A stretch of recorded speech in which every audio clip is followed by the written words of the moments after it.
Ruben Loftus-Cheek has impressed for Crystal Palace this season. Ruben Loftus-Cheek has earned positive reviews during his loan spell at Selhurst Park this season.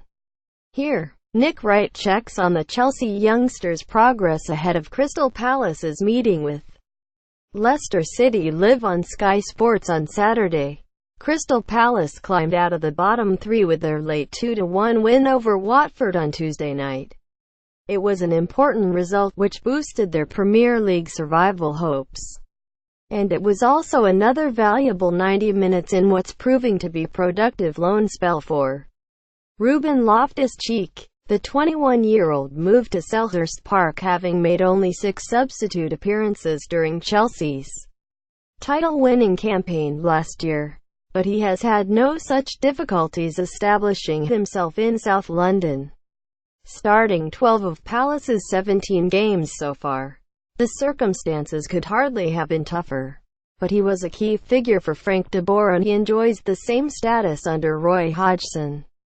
Crystal Palace 2-1 Watford. Crystal Palace 2-1 Watford. The last 2 months have brought a goal, an assist and a dazzling senior debut for England against Germany. And with summer signings Danny Drinkwater and Timo Bakayoko yet to settle back at Stamford Bridge, many Chelsea supporters are wondering why the club let him go in the first place.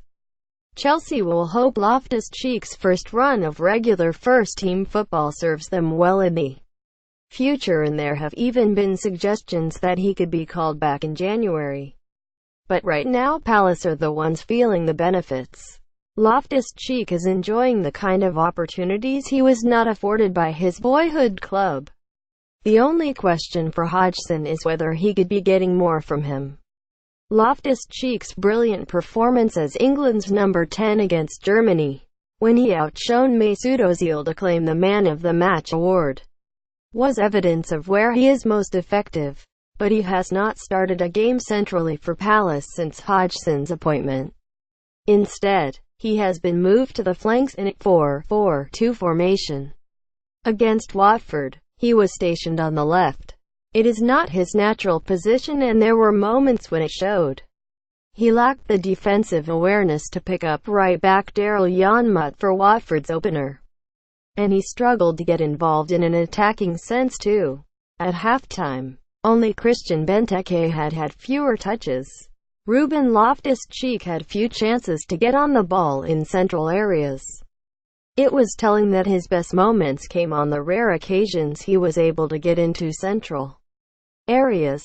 He drew a foul on the edge of Watford's box with one darting dribble infield just before the break. And there was some neat interplay with Wilfried Zaha early in the second half. If it wasn't for a heroic block from Adrian Mariappa after that, he might have even had a goal.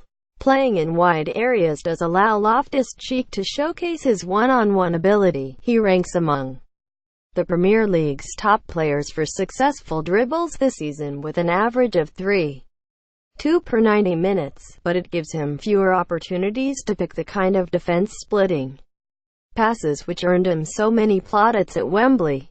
It is something for Hodgson to ponder as Palace prepare for the hectic run of fixtures ahead. But the fact that Loftus-Cheek has completed the 90 minutes in 10 of his last 11 starts suggests the manager is already satisfied with what he is delivering. For a player Gareth Southgate recently described as not hugely confident at times, that faith could be an invaluable boost to his self-belief. Leicester vs Palace live on. It all adds up to what might yet prove to be a beneficial loan spell for everyone. Loftus-Cheek may have been useful for Antonio Conte over the last few months, but in terms of his development, a regular starting role at Palace far outweighs the likely alternative of more sporadic appearances for a Chelsea side with more experienced options. When Loftus-Cheek does eventually return to Stamford Bridge, he will hope to be in a stronger position to make a lasting impact. And if his progress continues as it has started at Crystal Palace, there has to be a good chance of that happening. Watch Leicester v Crystal Palace live on Sky Sports Premier League HD from 11:30 a.m. on Saturday.